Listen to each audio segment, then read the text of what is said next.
코어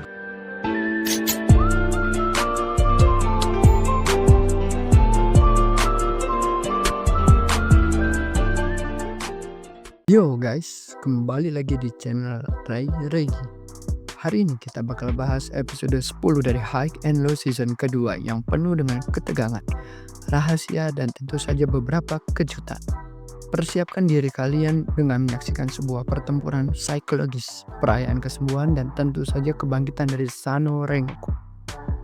Tapi ingat, teman-teman, seperti dalam kehidupan nyata, kita seringkali melewati banyak hal untuk sampai ke tujuan.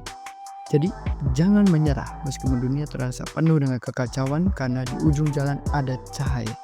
Atau setidaknya ada makanan enak setelah perjuangan, iya kan? Dia bertopi hitam ternyata adalah Lee yang menawarkan informasi kepada Kohaku. Lee, aku punya informasi yang bisa mengubah jalan cerita ini. Tapi hanya jika kau mau mendengarkan. Kohaku yang terlihat kesal segera meraih Lee dengan mencekiknya. Lee segera mengeluarkan pisau dari sakunya mengarahkan ke Kohaku dengan tajam. Kohaku jawab dengan dingin, "Jika kau pikir aku takut dengan pisau, maka kau salah." Yap, Kohaku benar-benar tidak takut. Sekali lagi kita lihat bahwa dia memang bukan orang yang mudah untuk dikertak. Bahkan dengan pisau di lehernya, dia bisa tetap tenang. Tapi Lee, dia tahu lebih dari yang kita kira. Lee mengungkapkan bahwa dia tahu siapa pembunuh Tatsuya, pendiri Mugen. Penasaran kan siapa pelakunya?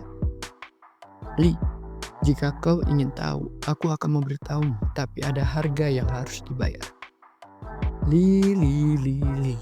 Apalagi nih trik yang akan dia mainkan.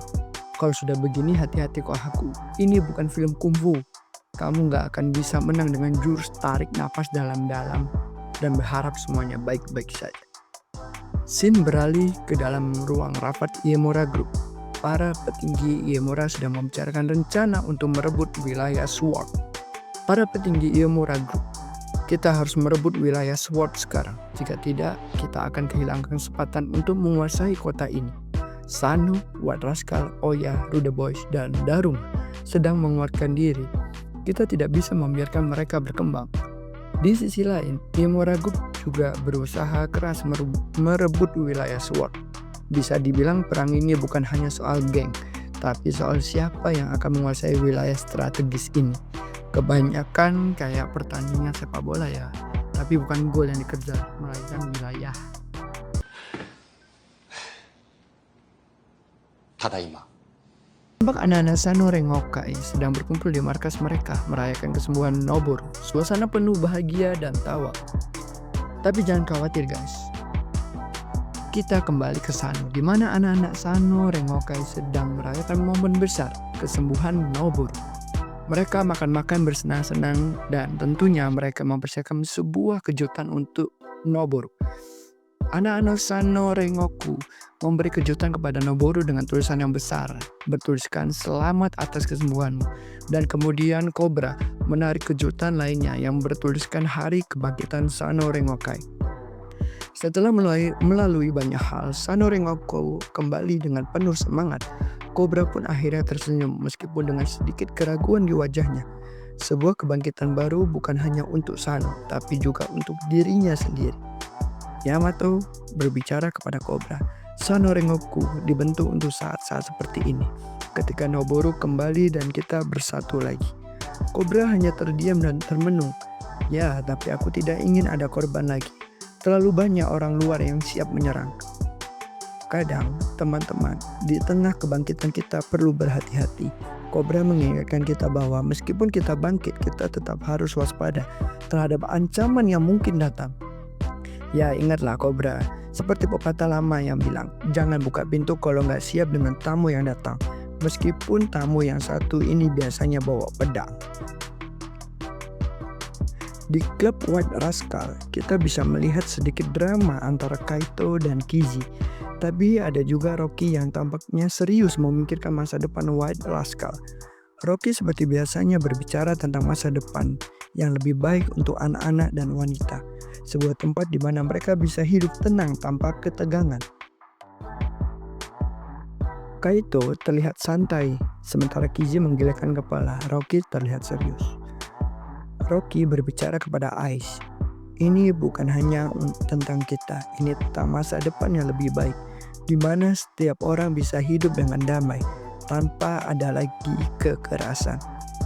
Ice dari Mike the Warrior mengamati dengan tajam. Jika itu yang kau inginkan, maka kita akan bisa bekerja sama. Tapi ingat, banyak yang menginginkan wilayah ini. Rocky benar-benar. Semua tentang masa depan dan mungkin tentang dapur yang selalu terisi makanan. Kalau kita bisa hidup damai, kita bisa makan makanan enak setiap hari kan? Mari kita berjuang. Namun bukan hanya tentang peperangan di kota ini. Penyerangan dimulai. Uemura Group dan berbagai pihak lainnya mulai menyerbu, menghancurkan wilayah yang sebelumnya damai. Semua dihancurkan dalam sekejap. Tentu saja ini adalah gambaran nyata dari ketegangan yang ada. Sano, Uemura Group semua bertempur untuk menguasai dan mempertahankan wilayah mereka. Dan terkadang pertempuran itu juga harus kita hadapi dalam hidup. Kita bertempur untuk apa yang kita yakini dan untuk orang-orang yang harus kita cintai. Tapi ingat, di dunia ini terkadang kita harus berjuang bukan hanya untuk kita, tetapi juga untuk masa depan yang lebih baik bagi orang lain. Dan jika kita terus berjuang, tidak ada yang tidak mungkin. Bahkan jika jalannya kita tempuh penuh dengan rintangan.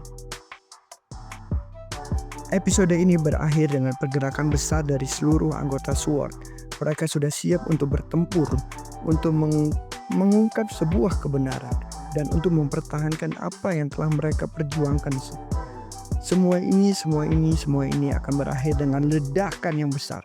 Kita tunggu aja kelanjutannya. Dan kalau kalian merasa kayak Cobra, jangan lupa jaga diri dan teman-teman kalian. Masa depan memang penuh dengan ketegangan. Tapi kalau kita punya teman, kita bisa melalui apapun.